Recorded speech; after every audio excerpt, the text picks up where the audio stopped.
So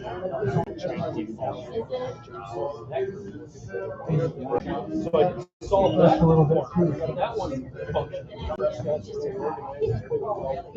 So it's kind of nice that I got close again. So most recent success is from and they just applied for a grant partnership market. Trouble in organizing, county working, not just from the village,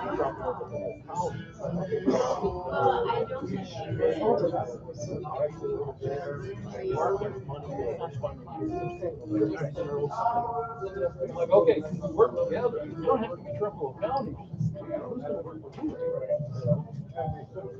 Yeah. And I'll share the numbers here tonight. I mean, while this is a small county with a large economic, I'll share the numbers that how small that land is. Yeah. So take lodging, dining, attractions, tourism, retail, put all together. You can't see what if you have one tourist sales? Everybody would be gone home on figuring out their businesses. The tourism is always going to be the odd one out. If you take up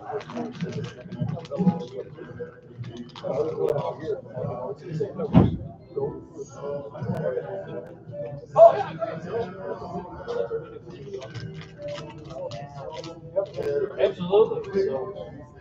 No, thank you. Appreciate it. Pleasure meeting you. If there's anything that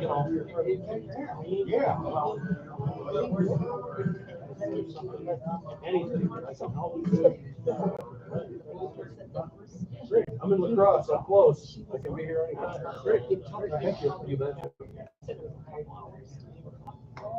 What's your time frame for tonight? I mean, well, you told him to be here. Well, hey, yeah, I don't blame you there too. I'm in the same boat.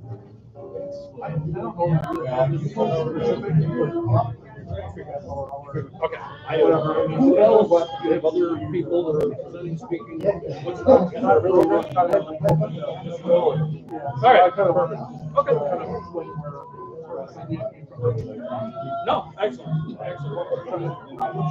Well, and then what I put together here is this is kind of my standard, what I call power tourism presentation, which is about everything. This is like the kitchen sink in 35, 40 minutes. And I can roll through it just as fast as or slow as need be. But it's a little of everything. Our hope is to be able to be dimensional. So cool. Whatever it does to do that. No, that's good. Again, there's a lot of opportunity. For our discussion we had, there's a lot of opportunity. No, I appreciate the invite. This is great. Yeah, I heard I was by your house today. Oh, I heard I was by your house today. Hello there. We had to go to the prom class. I'm in. Alma is so, I need some that's right. I where we live. Oh, okay.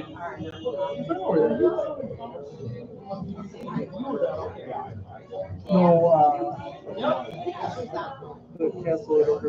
Okay. Those breakers. No, it's there's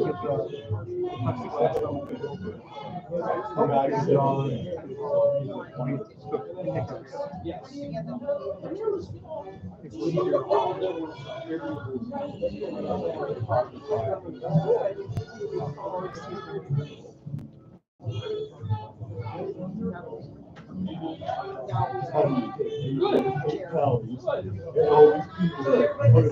Yes, I work for the Department of Tourism. I didn't know if this was No. Travel Wisconsin is the brand by which we promote the state. So we are, if you're familiar with Discover Wisconsin, that's the private sector business side. It used to be part of tourism back in the 90s. Tommy Thompson started Discover Wisconsin. He said, "Hey, I want a TV show to promote our state." Yes. So he went. So he had friends. pros were on. We went to them and said, I'm gonna tell you what, I'll find half the money from the state. You got to come up with I want you guys to start filming TV. So you're only gonna get a couple years of money out of us, and after that, you're on your own. And in 1995, that's when the Department of Tourism was formed. It was discovered in a private sector function. And he said, well, doggone it, we need our own department. So in 1995, that's when the Department of Tourism officially recorded its own entity. And then Travel Wisconsin became that brand. No sales pitch here tonight. I'm not selling anything. Hi, sorry, back. Good to see you. Been a while. Yeah, well, hey, you know, I never left. No. Still in the neighborhood. Still in the neighborhood. So, no, I got a lot bigger area now. Do you? Well, and about a year ago, I took on a little bit of roles as well. So I still do everything I always did. But now I'm the economist for tourism for the department. So I work more. I'm a numbers guy. Okay. So I work a lot more with the numbers side, but I'm still the business development side of tourism. Yeah.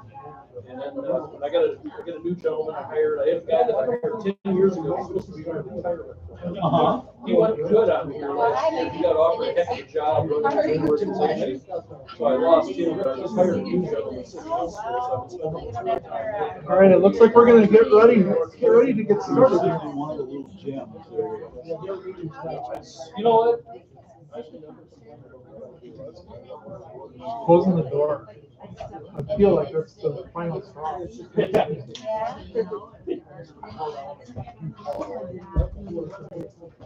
So pretty much everybody here probably knows me, Kelly Harold from Alma. Grew up in Alma. Have my business, Kelly's Computers and KK Tax Service, down the street. I'm the one that opened my mouth at a tourism committee meeting a couple months ago. Davey's laughing already. So, and said, hey, why do we do these things we do? Why don't we figure out how to all get on the same page maybe from a tourism standpoint? And it started a discussion which turned into a couple of meetings and some other things. And so I, as the president of the Alma Chamber, got together with some other people as well as the tourism committee, of which there, I think, are all the members here? Well, almost all the members are here tonight. One of them's on a cruise. Raise your hand if you're not. Yeah. She's on a cruise, right? Isn't she?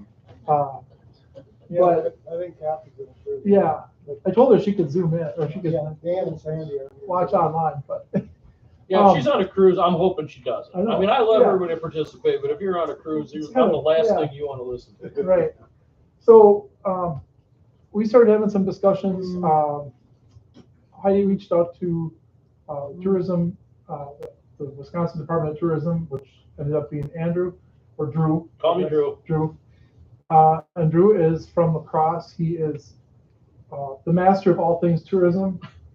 Okay, maybe not, but he has dealt with our area for a long time and has some idea of different things going on.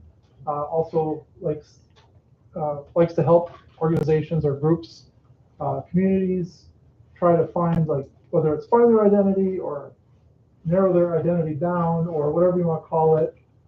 So he's here to kind of give us an overview of how we as a community could do more to promote tourism in Alma and the area, as well as, of course, to grow our businesses in the tourism.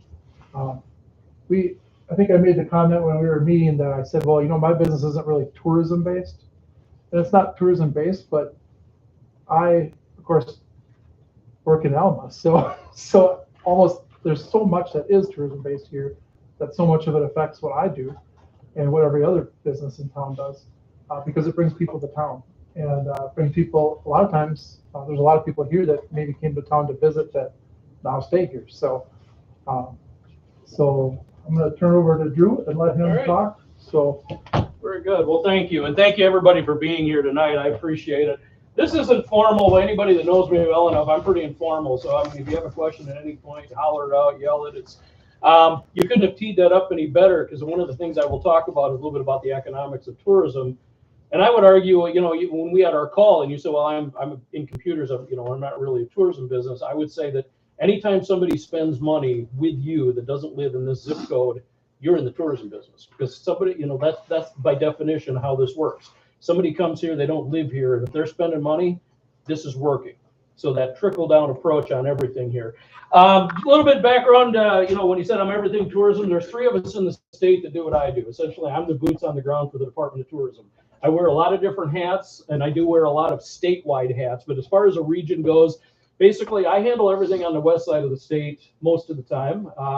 Been spending a lot of time in the northern part of the state with a new gentleman I've been working with. But there's basically 3 of us. And then about a year and a half ago, we brought a young lady named Melissa on board, and she's actually our marketing arm of our team. So while she only works sometimes with the larger DMOs, with the larger, the Door counties and Madison, Milwaukee. But she's a consultant. Anytime I need somebody that I want to bring into a meeting and say, I want you to talk about all the current trends in social media, all the current trends in marketing, what's going on with Google. She lives and breathes in that world. I understand it, but I don't do it every day. And when I've got somebody on my team now that lives that world, and it's a changing world. I mean, everything that we're doing to promote the state, promote this beautiful area now, we weren't doing a year ago. And the stuff we were doing 5 years ago is probably completely out the window. So it is a changing dynamic. When you look at the evolution of technology and the evolution of, everybody's fascinated with artificial intelligence. Really, it's development of computer opportunities is what it is, and the way that everything functions in the world. The way we measure. I mean, the old days of place ads, hope they work, and somebody shows up. Those days are over. So it's all a very measurable characteristic. Travel Wisconsin. I work for the Department of Tourism. Raise your hand if you're a taxpayer. Thank you. I work for you. I work for the state of Wisconsin. I would argue I got one of the best jobs in the state. I work for the Department of Tourism, and Travel Wisconsin is the brand by which we promote the state. We are the destination marketing organization for the state. Across the state, there are about 255 organizations that we work with closely, everything from chambers of commerce, economic development corporations, convention and visitors bureaus, county level tourism components, whatever it may be. If you're focused on bringing visitors to your community, we're there to engage and work with you when it's applicable.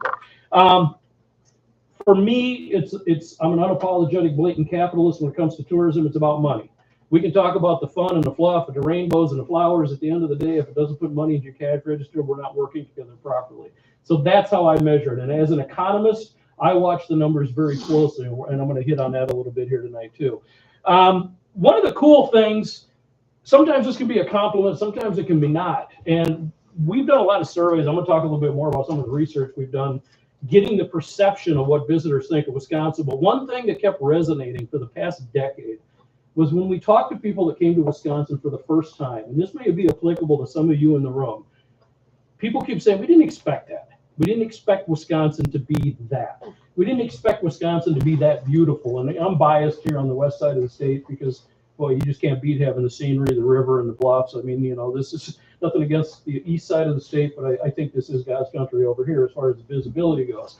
So, you hear it, I hear it. You heard people that come over and never been here before, and I go, wow, this is beautiful. I didn't expect this. And then we not only just about the scenery, but we hear about the state in general. We didn't expect it to be this clean. We didn't expect it to be this friendly. We didn't expect it to be this affordable. So when you kept hearing that all the time, it's like, there's something we can really play with. Let's go after this unexpected. So that's been kind of a model that we've been going after. The other thing is when we delve a little deeper into it, we say, okay, so if you've never met somebody from Wisconsin, what do you think of us? And the comments were hilarious. I mean, we did this in the Twin Cities, we did it in Chicago, we did it in Dallas. We asked people, what do you think about Wisconsin? And they're like, I don't know, if you Packer fans are nuts. You take your clothes off when it's 30 below and you sit outside and play football. Like, you guys are just nuts, but you seem like cool people and you're always kind of outgoing. So when we started asking, we're like, well, give us terms. Well, you're friendly, you're refreshing, you're down to earth, you're spirited. We kept hearing that all the time. So again, it became part of that core of like, okay, how do we capitalize on these things? This is what we do. It's wintertime right now. That actually is me on a sled. I wish I was doing that right now. But of course, if you look outside, you realize that winter ended yesterday. It is effectively over. I've got 4 counties left in the northern part of the state that still have snowmobile trails. But I think by tomorrow, that'll be the end. And we'll start thinking about spring. Who do we target? Who are we trying to get here? Well, obviously, we're trying to get everybody. But you have to be very finite. We don't, we're spending your tax dollars. We're spending money We have to have an ROI, just like your business. You're spending money to get people to walk through the door. We figured out what categories of age groups and demographics have the best return on the investment. Right now, we know from the math side of it that 35 to 45 is basically the sweet spot when it comes to visitors here. What's ironic is you think about 35 to 45, you go back 10, 12 years ago, that was what we called millennials. Anybody a millennial in here? Yep, we're done with you. You were the root of all evil. You were the cause of everything wrong in the world. And then all of a sudden you grew up and you got married and you started your lives and all that. We're going to pick on centennials now. So it's funny how that shifts. The 35, 45, you're barely, you're going to be out of that soon. But we still know that the 35, 45 has the best propensity to visit. And when they're here, they spend the most money. So we have an opportunity to keep them here longer, and we also have that opportunity to convert them into lifelong experience. If we can get them at 35, they'll be here at 45, they'll be here at 55, and they may end up living here and continuing their lives as that. Secondarily, we know that the next generation just down at 25 to 35 is the second piece of it that really works. Because again, we're just trying to build that building block of, can we attract people here? Can we bring in the next 2 to 3 generations? Now, that does not mean that that's the average age of travel. Currently in the state, the average age is still 48. So what's ironic is when you're talking 25, 35, 35, 45, and the average age is still over that, that doesn't mean we're not targeting to that demographic. We're still putting content out there that features 45 to 55 on a regular basis, but we also know we've got to keep building that. Nobody's getting any younger. It hasn't worked for me anyway. So we keep pushing that, but we also know where the money is. And then we're seeing some very unique trends right now. And this has been going on for especially the last 3 to 4 years. As bad as that COVID thing was in 20 that we don't talk about anymore, ironically, we learned a lot from it. And we saw a lot of trends evolve from it. A lot of younger people that did not stop traveling during that period developed new passions and new idealisms of what they wanted to go see. So we started seeing that the younger folks were doing longer stays. They were staying longer, but they were making last minute decisions. My generation, my folks, would plan out a vacation months in advance. Today's Monday, they haven't even started planning yet. This demographic, now somewhere about Thursday will go, next weekend will be a great scene. You're agreeing with this whole thing. Right? Yep, fits us. And I've raised 5 kids that are all from 22 to 36 right now. So I'm watching their habits evolve. And younger folks tend to travel more in groups. They get together at the lake, which is ironic because you're starting to see an alignment of things that were 20 years ago in the data as well, where you would see multi-generational families go to the lake for the week. Well, now you're starting to see, not necessarily multi-generational, but you're seeing a group of folks go to the lake. Let's get all our friends together. Let's go to the lake. Let's go hang out for a week. So, and with that, they're bringing along brothers and sisters and relatives as well. So it is interesting. And then in that same, in that travel pod aspect, one of the large growth patterns in Wisconsin that I've noticed has been Hispanic travel. Huge growth in Hispanic travel, especially along the Great River Road. And the same thing, multi-generational travel. And then family reunions. Interestingly enough, what's called Visit Family and Relatives, VFR, and I didn't just make that up, that's an actual category we watch very closely. For every person who ever left their hometown, said, no, I'm done, I'm out of here. Almost too small, I'm going to go live in the Twin Cities. But what happened? They kept coming back. Family was here, we still liked the area. They kept coming back as for family reunion time, for Christmas, for holidays, for whatever else. And they were doing their thing while they were here. They were spending money, but they were no longer a resident in that zip code. So we started to see this huge evolution of let's go home and spend money. Well, let's entice that group to not only come back for that, but here's all the things you can do while you're here. You don't want to spend all the time with mom and dad at Thanksgiving dinner. We got a bunch of cool stuff you can go do. So it's been a transition. Question. Yeah, absolutely. Your 2 slides, not this one, not that one, the 2 right there, and the one before talks about under indexing. What does that mean? We were not pulling what we felt we should pull in those demographics. In other words, when you look at our neighboring states, Minnesota, Michigan, Illinois, they're doing better. And some of that's not unexpected because of the metro markets. We're a flyover state. We don't have international airports. There's a lot of that we weren't surprised at, but we were when you could look at other states, that are fighting for the same demographic. South Dakota, learned a lot from them since 2020. They've really changed their game. Michigan has had ups and downs. Everybody's heard of Pure Michigan? completely different tourism model, and arguably they lost a lot of ground. They made some decisions and really cut their budgets back for tourism. There were things that we were learning, but even in that case, we were still seeing that the 25, 35, 35, 45 were spending more time in those markets. Be honest, we wanted the money. We wanted them here too. So we had to figure out what exactly they were doing. Good, thank you. I appreciate your question. The other part of it is, where are people coming from? And again, I just got back to 22 because I'm always operating a year or two out of data just to make sure that I've got solid numbers that haven't been corrupted. But they don't change a lot. But what was interesting is, we still realize that about 50% of the people who travel in Wisconsin are from Wisconsin. And I'm sure if you take a look at who's traveling here, from La Crosse, down from HUD, who travels the Great River Road, who travels this region, you're talking from the state line in Illinois to Bayfield is 6+ hours. Side to side is 4 to 5 hours. So you've got a state that is still basically a day's worth of travel. So we know that we're a big enough state that we can really engage in-state travel. And then we take a look at it from Minnesota, Michigan, at the top. And it doesn't mean we're not tracking numbers from, Ohio and St. Louis and the like. But I just keep those numbers up because it's interesting to see the comparison in there, and they don't really change a lot. One place that is noticeable is the seasonality. If you go back in the data about 15 to 20 years, we were summer heavy. And one can argue we're still obviously summer heavy in certain areas. But that has balanced itself out significantly. Summer's still going to get the top percentage, and not surprisingly. But, there was a time where if you looked at fall and where the money wasn't there. And part of that was a complete shift in promotion of the state into we are not only a summer destination, we're a fall destination. We've got fall colors. We got plenty of things to do. And it was interesting was the research and the customers that told us, you're just as beautiful as Vermont or New Hampshire, or the states out east we go to, and you're more beautiful than the other states around you. We need to get in the fall color game. So that was really where we switched that up. And then from a winter perspective, people either love winter or hate winter. I happen to be one of those crazy ones that I love winter. It's over now, though. I'm good. I'm done. That's fine. We can be 80 degrees tomorrow. Let's get on with it. It doesn't do me any good anymore. The snow's gone, and the ski hills will be closing not before too long, too. So, but it balanced the money out. We were able to create basically a 4-season state, with the exception of spring. We still don't know what spring is. I think it was on a Tuesday last year. Apparently, it's tomorrow.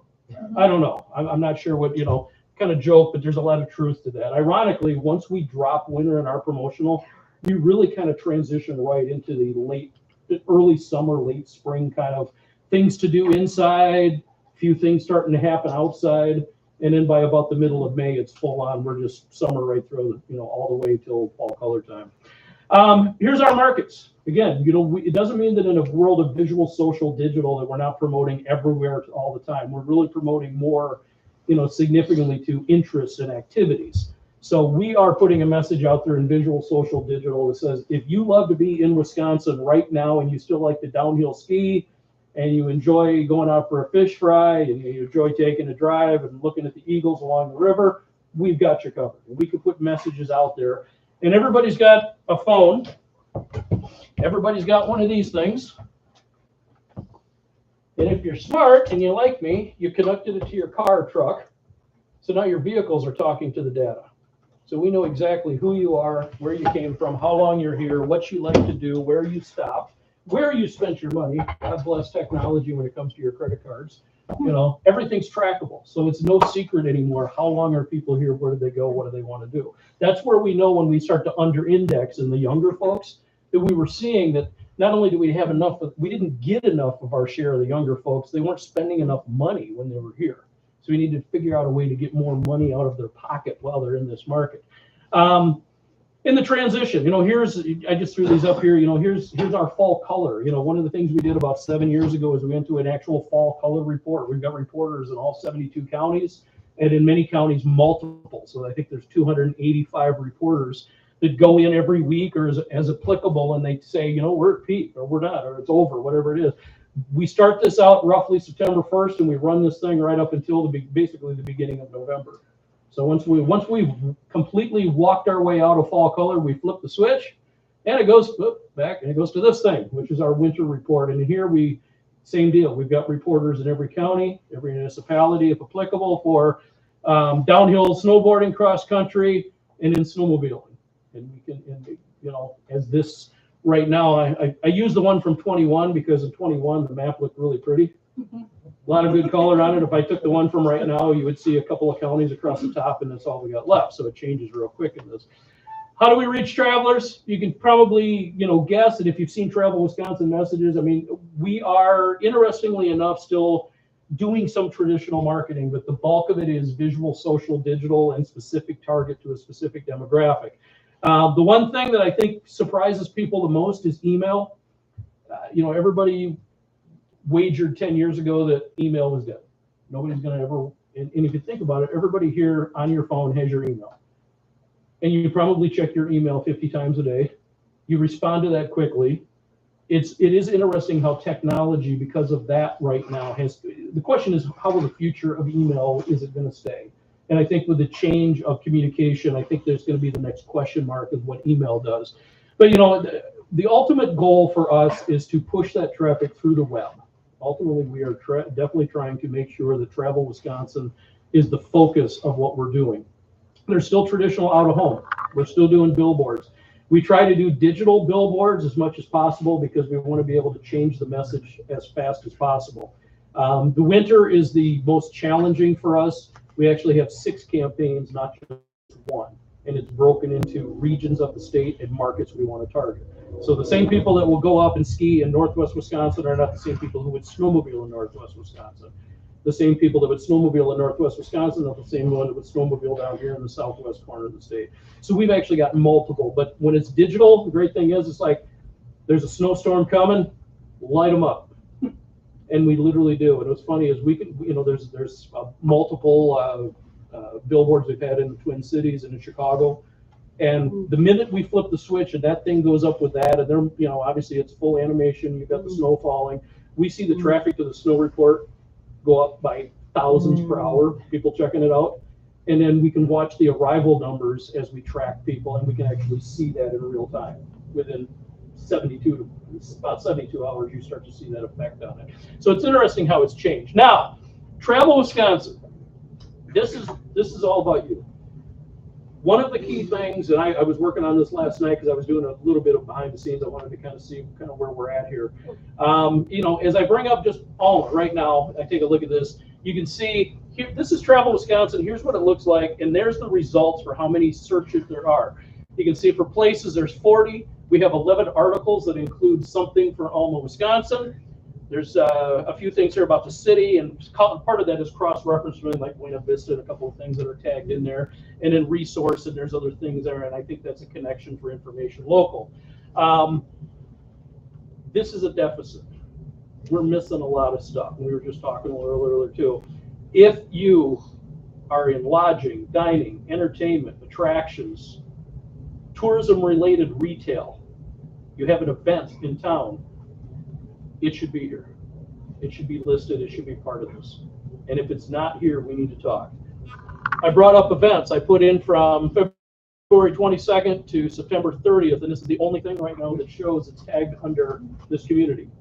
So we're missing a lot of events here. There's a lot of things going on. Now, this doesn't mean every time that there's a chili dinner at the Catholic Church, no disrespect to that. These are tourism events. These are things that bring people from outside of the zip code. So that's what we're looking for here. But clearly, we're missing inventory. We're missing things that are happening here. We need to make sure we get this. So this is going to be my campaign speech the rest of the night. And here's an example of what a listing looks like. I just picked Danzinger's because we've worked with them a lot. This is a listing, and it can be multiple photos. It can link out to not only a website, we can link it out to social media, we put phone numbers in there. Everything in here works. So if the number's in there, you hover over your phone. If you're with your on your phone, you can touch it. You can call from here. You can email from here. Everything becomes active. The description can be changed. And then at the bottom, if you do have a listing, you can see where it says submitted by, and that will tell you who submitted the listing. Many of the listings you will see for this region, a lot of them will say Great River Road, because a few years ago I worked very closely with Great River Road, with Mississippi River Parkway Commission, of which I'm ex officio. I serve on the Mississippi River Parkway, so I'm very involved with that. We tried to go through a couple years ago and really make sure that we were updating a lot of the listings by but that's 8 counties and 250 miles. So, there was a lot of work that went into getting that, and they're already out of date. I know there's businesses. I found some businesses when I was looking yesterday that are no longer. So when I clicked on the website, it was closed. The businesses were gone. So I want this to be a priority of anything that collectively you work on as a group is to let's get the inventory on here. Because again, raise your hand if you pay taxes. This doesn't cost anything. There's no fee. There's time. I'm not going to argue. Yes, you got to fill out a little form for me, or someone has to be the charter, if you will, for the extranet. And somebody can, one person wants to say, I'm going to take on the whole town, have a login, and go into the database and do this. That's an option. We don't have individual logins for every single business at this time. That could be in the future.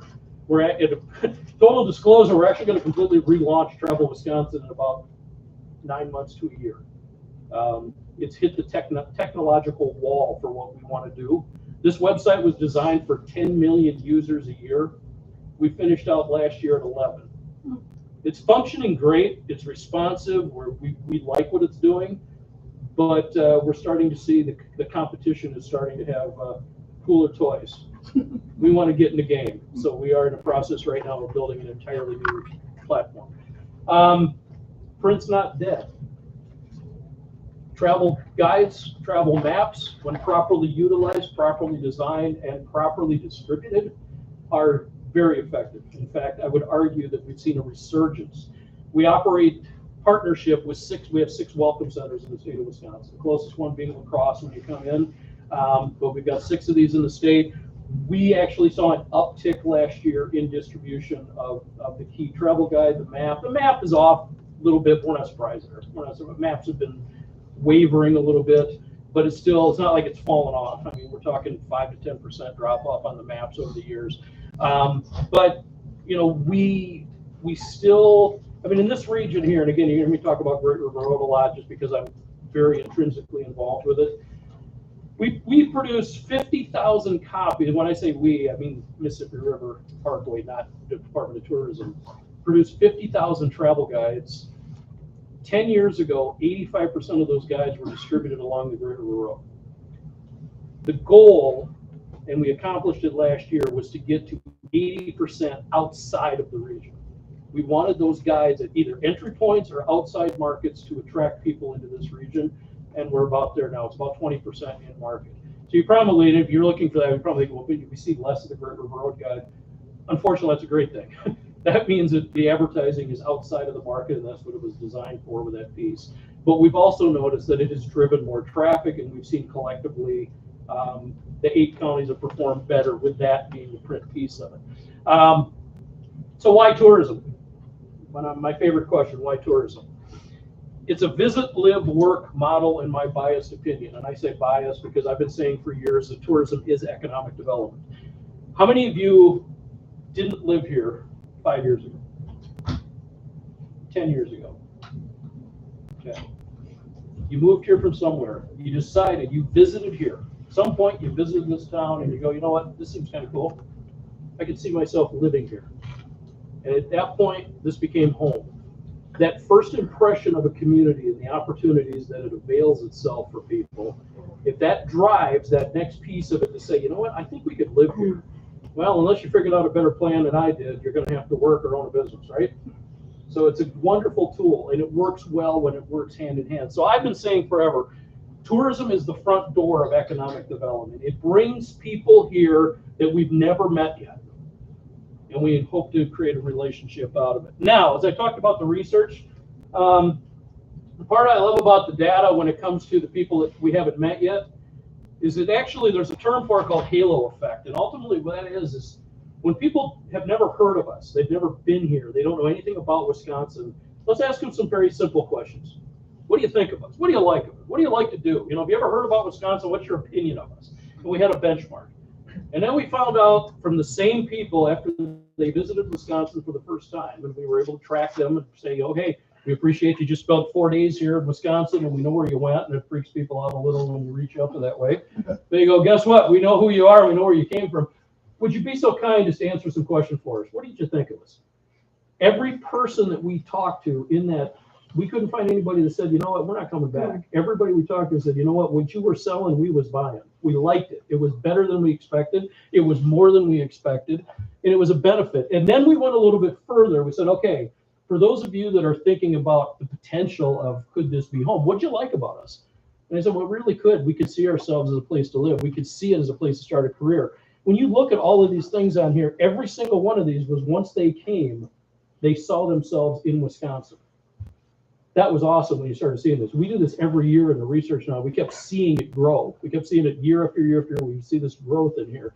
And then at the same time, we thought, okay, we need to overlay this with what truly are our strengths. You heard me mention family atmosphere. We're friendly, we're affordable, and we're safe. And that's another thing that we hear a lot about is Wisconsin is perceived as a safe place to visit, live, and work.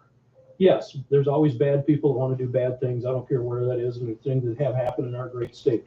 But for the most part, it doesn't happen here. We're vigilant. We've got great law enforcement. We've got great policies. People in small towns open the curtain and take a look.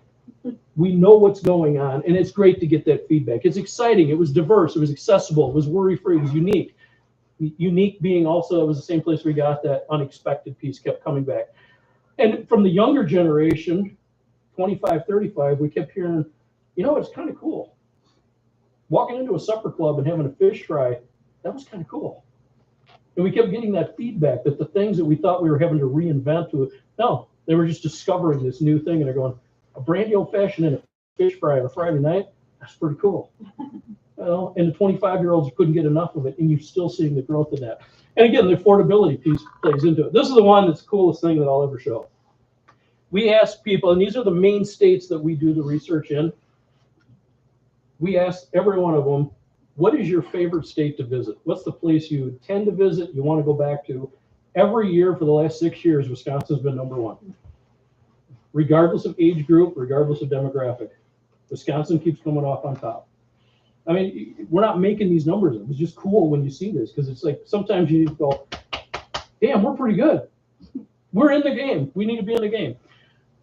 In 2023, and again, remember, I'm always in this couple years off because you want to make sure you've got numbers that are all certified and there are no variances anymore. But in 2023, we saw 113 million visits to Wisconsin. That was a record for us. So that was nice to see that we had built that up to a new record. And again, it was that trickle down approach. The only thing that changes in the trickle down is who that family is at the top and where they come from. It could be you live here in town. Saturday night, you're going to come over here, take in a show, go get some food, have a drink, do a little shopping in town, or maybe you're not. Maybe it's somebody from the Twin Cities or from Hudson, wherever else, and they're going to do the same thing. That's the dynamic of what we do. The only thing that changes is who's at the top. This is what tourism is. Lodging and dining are a little over 50%, 52, 53, depends on the year. And sometimes they swap depending upon trends and different things that are going on. But lodging and dining are the two biggies. So the cool thing as an economist, when I'm looking at how effective tourism is in Wisconsin, I'm really only worried about making sure I know exactly where the top two are. I want to know what's happening with the lodging, and this is all overnight stays. This is not just hotels. This is camping, Airbnb, short-term, anything that is not a rental, you know, from a lease rental. Everything that I'm watching in that side of it, that's overnight stays, and then the food and beverage side. And again, that's very diverse, multiple categories there, but ultimately it's anything that is culinary by definition. So yes, even things like food trucks, burger joints. Yes, depending upon, and there's percentages and algorithms and all this, but yes, I'm looking at everything from burgers sold at Quick Trip to fries sold at McDonald's. It all goes into the same equation because it's people that are eating here. I don't care what they're eating, I care where they're from. So that's what we're able to take a look at those numbers on. In 2023, we hit 25 billion as a tourism industry, collectively across the state, 72 counties. That put 1.6 billion in tax collections. And the reason I bring that up, and I know we've got some elected officials in here, one of the questions I always get is, well, what good is tourism for the state? Well, for the state, it put $1.6 billion in the coffers. General fund dollars that goes into road and bridge, schools, education, healthcare, those are dollars. Bless you. And then if you're a taxpayer, if you pay property taxes, if I take the total amount of offset of tourism dollars in the state divided by actual taxable properties, That's $660 per taxpayer in the state. That's a real number. Divide one by the other, I didn't make that one up, and we're always pretty close in that ballpark. I mean, depending upon, obviously as inflation has gone up, that number has gone up too. There's a causal effect in that as well, but I watch that closely. Now, Buffalo County, at the same time the state was at 25 billion, Buffalo County was at 29 million, which yes, makes it one of the smallest counties for tourism in the state. And unfortunately, one of the flatline counties for tourism in the state. So while we were seeing 5 to 6% growth across the state for the last couple of years, Buffalo County has been flat. Part of why I was very intrigued when I got the phone call saying, hey, you want to talk about tourism? I would love to talk about tourism. I want to figure out a way we can put more money in that pot. But even at 29 million, don't let the 25B versus 29M. Think about businesses in this county, businesses in this community. How many businesses do $25 million in sales in this county? $29 million. So if you take lodging, dining, entertainment, attraction, everything that makes it your business that we're in here today. By the way, thank you for hosting us tonight. Thank you much. No, sincerely, thank you guys for hosting us. Okay. If any other business in this county was doing $29 million, if they said, let's have a meeting to talk about how to grow it, I'll guarantee you everybody would be like, you betcha. Look, how many jobs do we got? What's going on? But when we talk about tourism, it's funny how that doesn't always hit the equation, does it? Think of that. You got $29 million in revenue that's come through this county in 2023 from people that don't live here. People that do not live here spent $29 million. That's a hell of a lot of money. Pardon my bluntness. That's why I'm here. There's what my numbers, isn't it exciting? Don't you love when there's just a spreadsheet thrown up there? I just put that up there because there's what it looks like in my world starting about 30 days from now when I start analyzing the 2024 numbers. But I've got, there's 3 sheets of that, all the counties in here, and I can pull the numbers. I know from direct tourism, so in other words, in direct, it's the lodging, the dining, the entertainment, the attractions. The pie chart that I had, that's direct. When I talk about total tourism. What are the categories? Of tourism? No, on the top. Oh, on the top. Sorry, yeah, and I just cut off a little bit there. Basically, what you're looking at here starting on the far left, that is direct tourism impact in the percent change year over year. The next one is total tourism impact, and the difference there is the money that is spent from outside visitors in non-tourism. So in other words, if I'm here from La Crosse, and while I'm here, I came here and bought a ticket, I came to a show, and I went out to eat. We know that's in tourism. But at the same time, I went to the farmer's market and I bought some produce. Or at the same time, I went to the grocery store. There are percentages in other categories that we know are being spent by visitors that don't get counted in those other categories. And there's also some third tier in there that comes from the residual spending of the employees that make up the workers in the categories. So good question. Next one over, I've got the actual employment count. So I know exactly in the 5 main categories of direct, I know how many employees there are per county. And again, keep in mind, everything I'm doing is per county. The only uniqueness I have now in the state is in the city of Milwaukee that now has a sales tax. Other than that, I don't have sales tax in anything but the county level. So there's not a way to extrapolate actual sales dollars back down to a municipal level. Yes, you can, but unless I needed it for like a real deep research project or something to do a full study. When you get into the next one there, you've got the actual employment dollars. So how much employment money, and then over there's the tax dollars. So then, and again, so I know what what the total spend was and how much taxes were collected because of that spend. So that's what my world looks like on paper. But that also helps because, again, when I look at it, let's back it up here. When I talked about Buffalo County, there's Buffalo, okay? In the total business sales, 0.9% growth from 22-23. At the same time, the state was averaging collectively 5.4. Mm-hmm.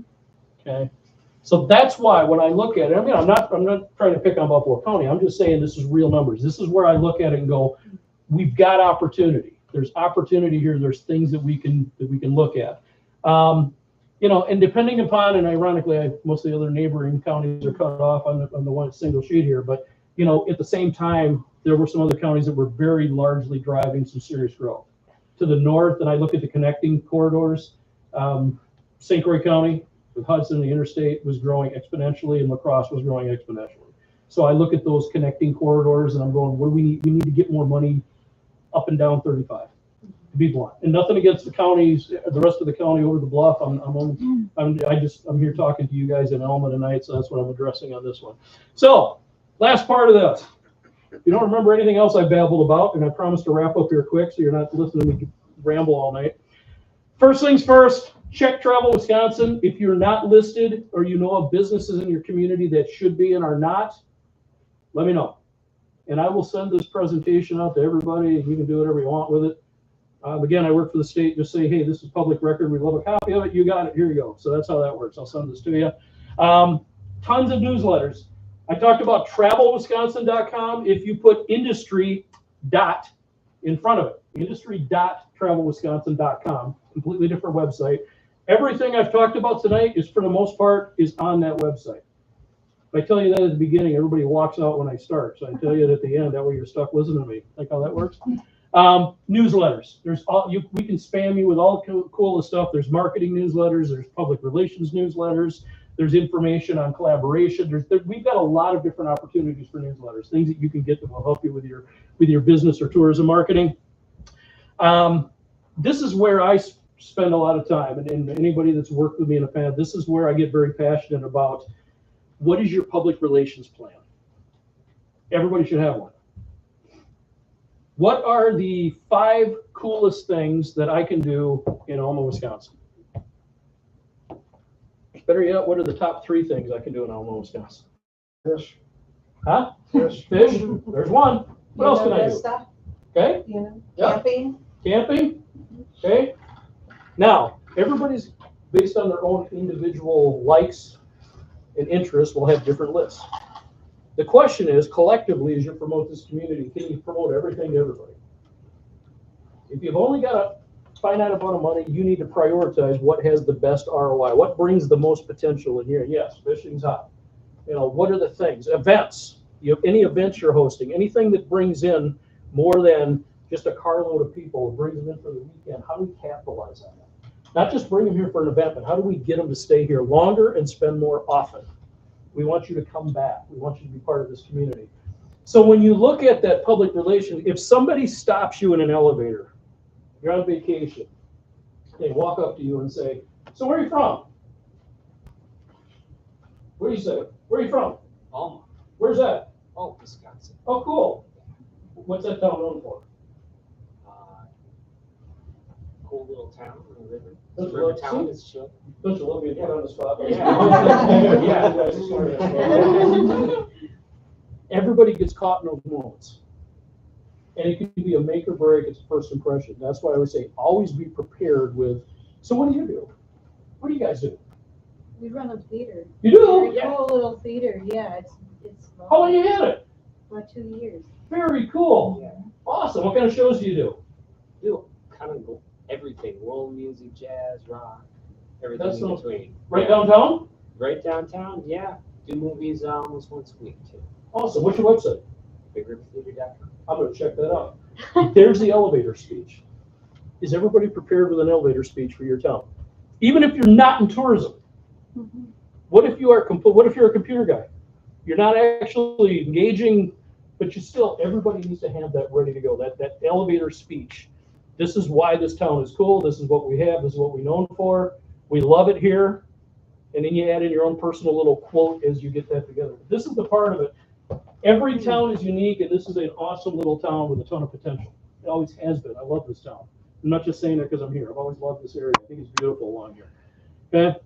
And then what makes you different? Okay? Well, we're along the Mississippi. Yep. So are a lot of other communities. What makes it different? What makes you the coolest stop? What is you've got a theater downtown. That's cool as heck. What else do you have? And you start putting together, what do you like to do? As a visitor to our community, when you travel, what do you like to do? When you ask somebody that question and they start, do you have the answers to what they're looking for? Can you say, well, we've got one of those. We've got this. We've got this. I bet you haven't seen this before. You can hike up and over the steps and you can go look at the lock and dam. Cool. What's a lock and dam? I mean, think of the opportunities that you can have in a public relations speech. And you can do something that other people can't do. You can sell something that people haven't seen before. And then the other thing, of course, is know your audience. Share that information. Everybody in this room, if you are in business, you have customers. Who are your customers? Are your customers the same as your customers? Are your customers the same as their customers? Sit in a room like this. When's the last time that all of you have sat in a room like we're in tonight and just started talking business? Just shared shop. I had a great January. I had a terrible January. I had a great December. Just sharing things, you know. I had a lot of customers that came here from this place this winter. I didn't see that before. It must be a new market. More people come. When you share that kind of stuff, and other people go, I saw the same thing. I saw this new audience starting to emerge, or I found this social media works for me, or this advertising works for me. That's the whole, you know, that just takes a little bit of time. You know, just imagine that if I'm not up here babbling in front of you, that a month from now you decide to do this again, and there's nobody here but yourselves, and you just sit down and go, let's just talk. Let's just talk about what we're doing. Let's talk about who we're promoting to. Let's talk about what we're promoting. Let's take a look at the calendar for May, June, July, August. Let's figure out what are the best things to put a message out there, and how do I plug into it. Sounds pretty dangerous, right? God forbid you might meet people you haven't met before and learn something you didn't learn before. You know, people always say that it's fun to be the smartest person in the room.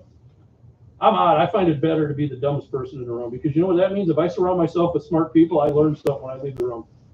I always joke. I go, I pride myself on hoping that I'm the dumbest person in the room, because I want to walk away just absorbing what other people feed me. And that is cool.